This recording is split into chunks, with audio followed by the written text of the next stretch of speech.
for the longest time, if I wasn't seeing angel numbers, if I wasn't seeing signs and synchronicities, if I wasn't like constantly being soothed by God, I thought that he had left. I thought God would abandon me. And I think that this entire season of my life is learning to soften in the quiet. I needed to be talked to. I would like pray about something and then instantly open either my Bible or get my cards or read my oracle deck, looking for an answer to soothe me. And all this is a reflection of my abandonment wound.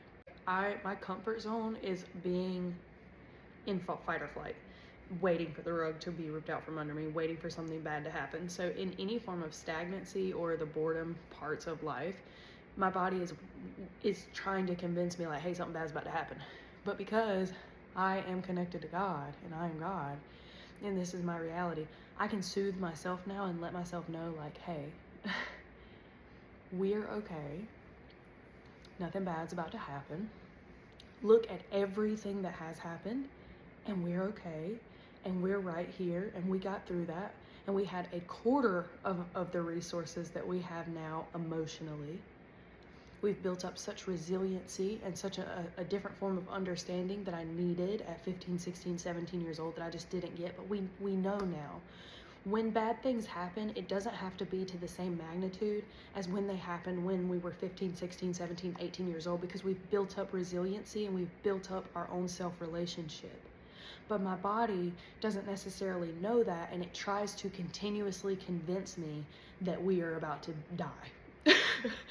And that something bad is about to happen, and that we're unworthy, and that people leave and people abandon and people whatever. And now it is up to me as the adult, as the adult driving the car, to be like, no, we're okay, we're safe, we're divinely guided, we have a strong intuition, we know that we can trust ourselves, we know that we're here for a reason, we know that we're guided.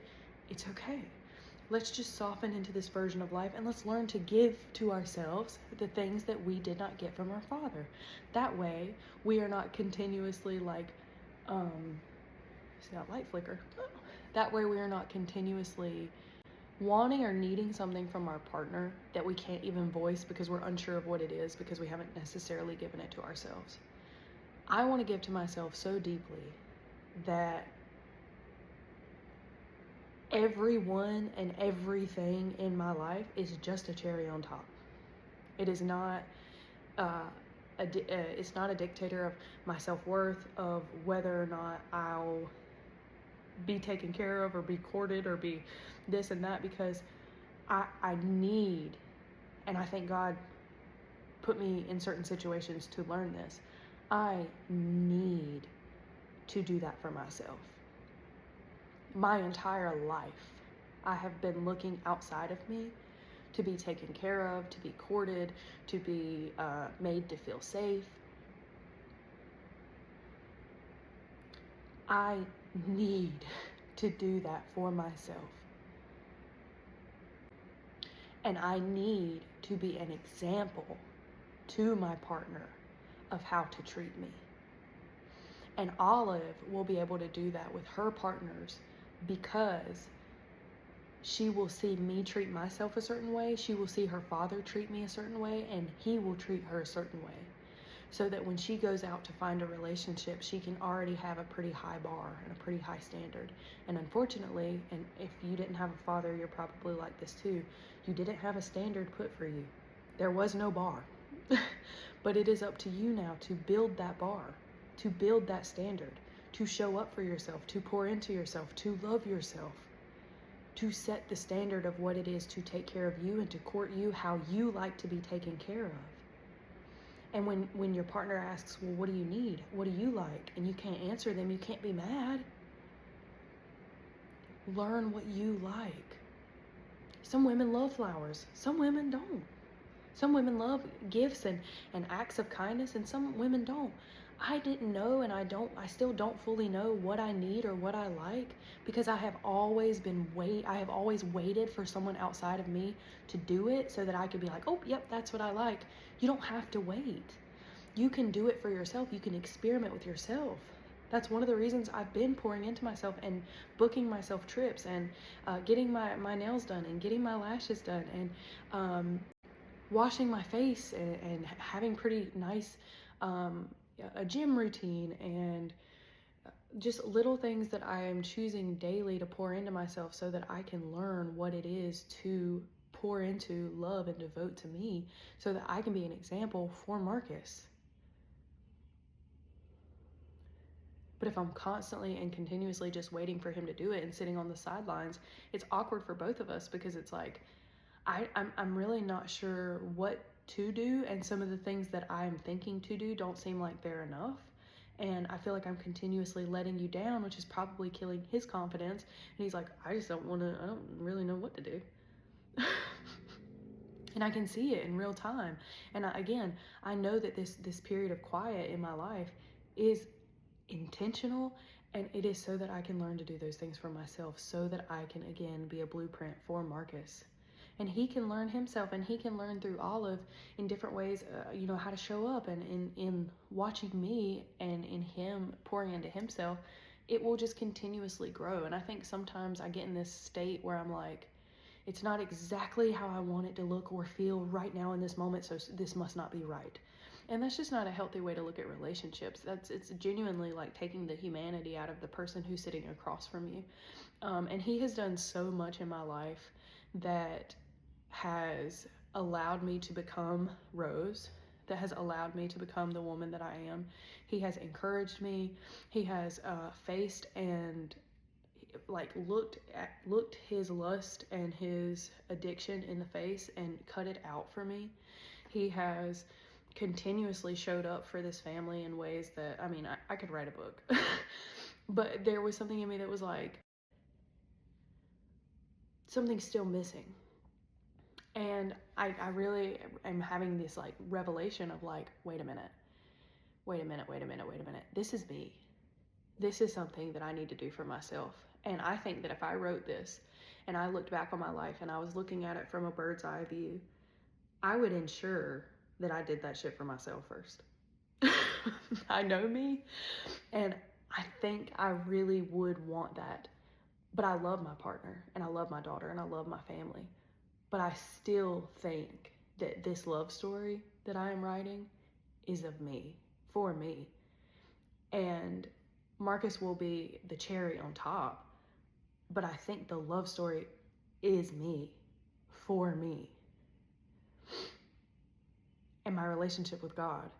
And then my relationship with my husband, and then my relationship with my daughter. Not one woman in my life have I ever seen pour into themselves, choose themselves, show up for themselves, court themselves, respect themselves.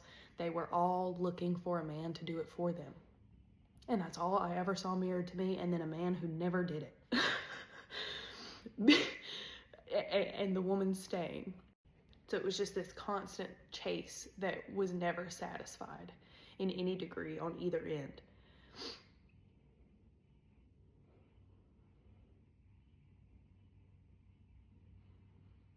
I'm choosing me and choosing a partner.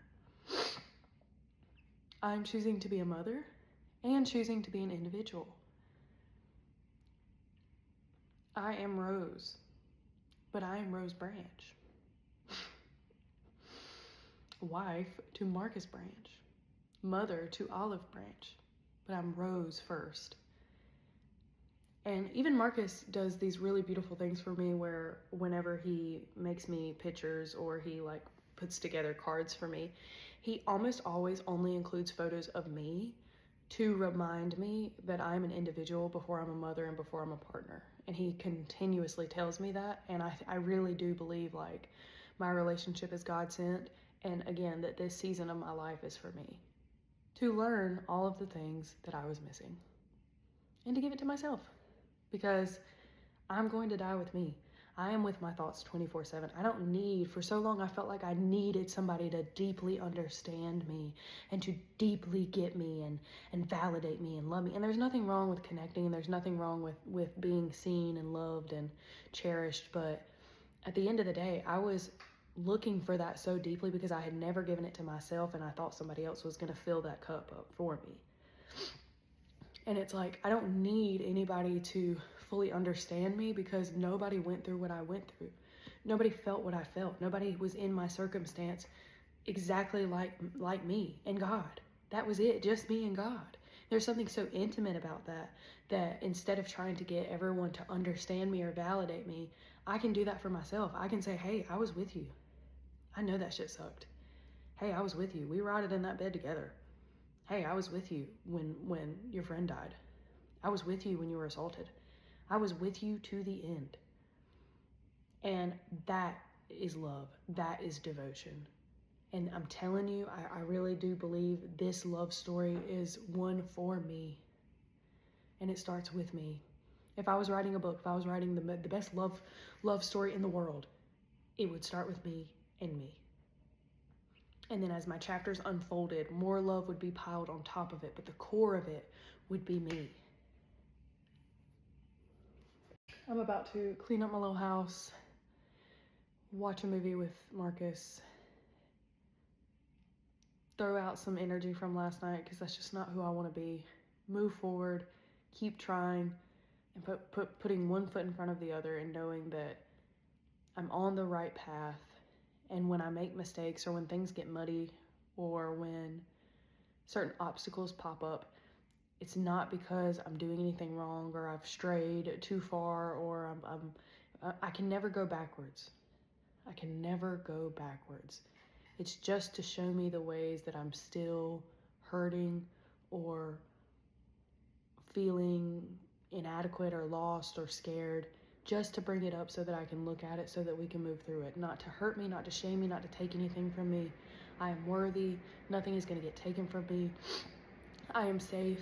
I am love. I am God. Everything's okay. We're on the right path. And if you're here with me, you are too. And I'm so proud of you. And thank you so much for watching this. Really. Godspeed on your adventure.